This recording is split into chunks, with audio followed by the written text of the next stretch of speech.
chocolate tea cake.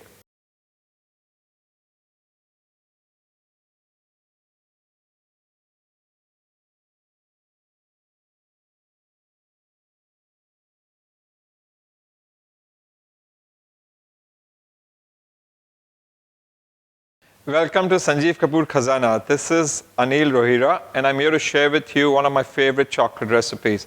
This is a chocolate tea cake, but you know what? It's always a good time for a chocolate cake. So let me quickly walk you through the ingredients. Butter, sugar, chocolate in the melted chocolate in the chopped form, flour, milk, cocoa powder, eggs, chopped walnuts, vanilla, and baking powder. We are going to start off with creaming the butter sugar, incorporating the egg slowly. But the key component here for the flavor is the chocolate. I'm going to use a 65% chocolate in the liquid form and in the chopped form. What separates one chocolate cake from another? I think the key component there is your flavoring ingredients. You have to be very selective of your choice of ingredients. In this case, we are going to use a high or a rich dark cocoa powder and a 65% chocolate in the liquid and in the chopped form. So let's get started with adding the sugar into the mixing bowl. Now, as you've noticed, we are starting with a paddle attachment. This is not a whisk and this is not a dough hook. This is specifically for mixing cake batters indoors. Sugar goes in first, followed with nice soft room temperature butter. And we're going to start, as always, mixing on low speed first to make sure the sugar doesn't fly off the bowl, and then gradually increasing your speed. Now, once again, the idea is not necessarily to incorporate a lot of air. You want to make sure the sugar dissolves evenly and the mixing is nice and smooth, homogenized. While your butter and sugar is creaming, it's called the creaming process, we are going to take a moment and sift our dry ingredients. In this case, it's the flour, your baking powder. Do not forget your leavening agent, your cocoa powder.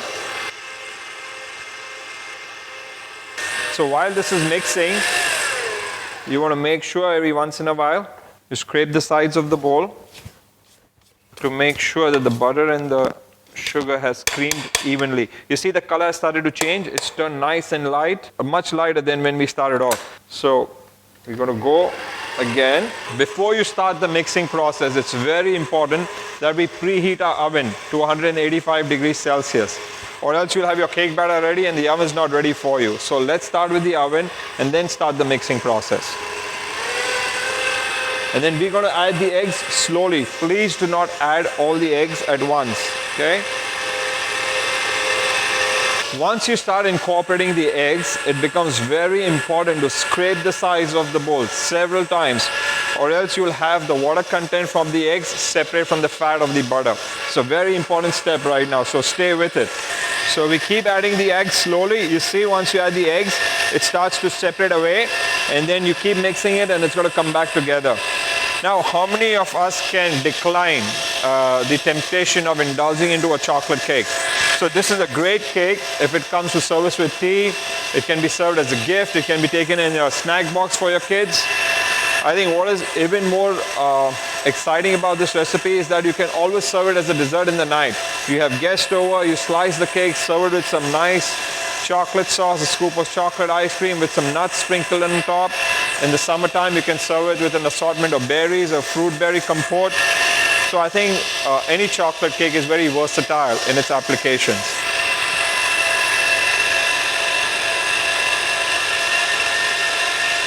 So you see now, the batter is nice and light and creamy. It's a good time to add our vanilla.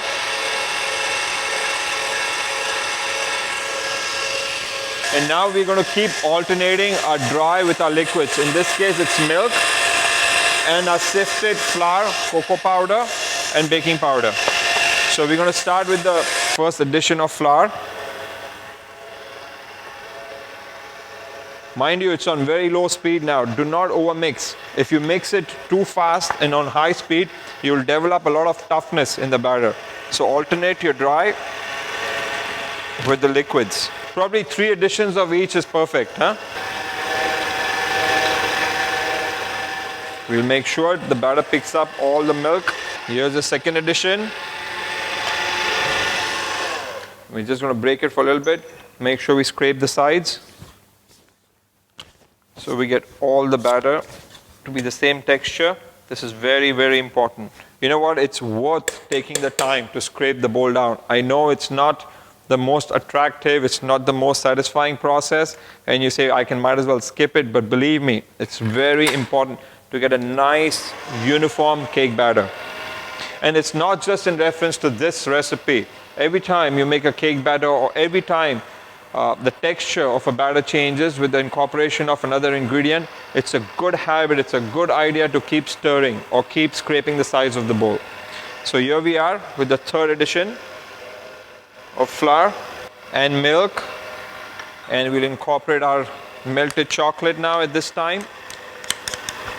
It is good to make sure all your ingredients are at room temperature, especially the liquids, the milk, the eggs, simply because if the eggs were right out of the refrigerator and if I were to add my melted chocolate, then the temperature of the eggs would solidify the chocolate, and you don't want that. So make sure the eggs are at room temperature, the milk's at room temperature, and then you add your chocolate. You look at the texture of the batter. It's nice, it's creamy, it's smooth, almost luscious and silky. Okay?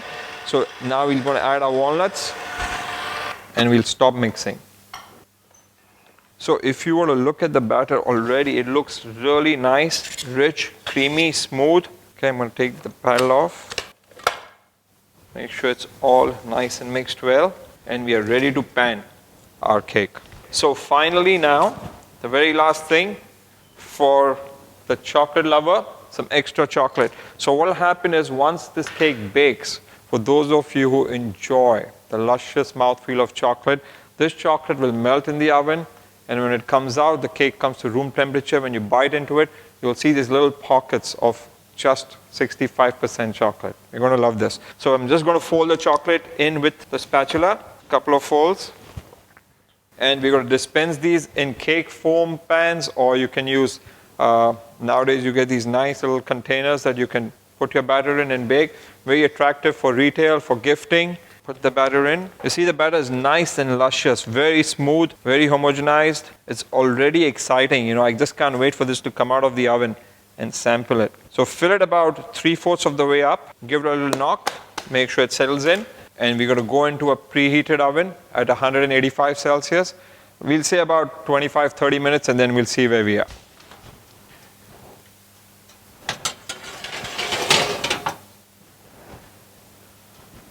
So let's have a look and see if the chocolate cake's ready.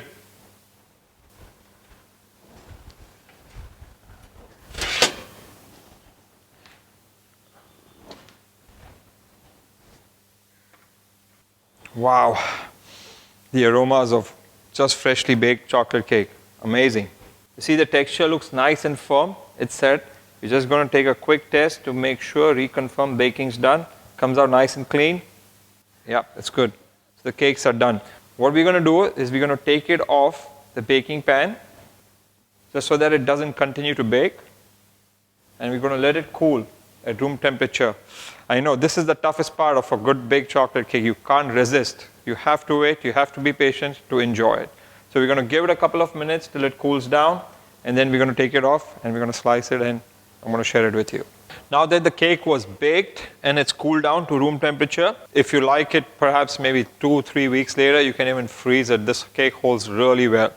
But obviously I can't wait that long. So I'm going to take it off the mold right now. I'm going to stretch the mold apart a little bit just to make sure it unmolds clean.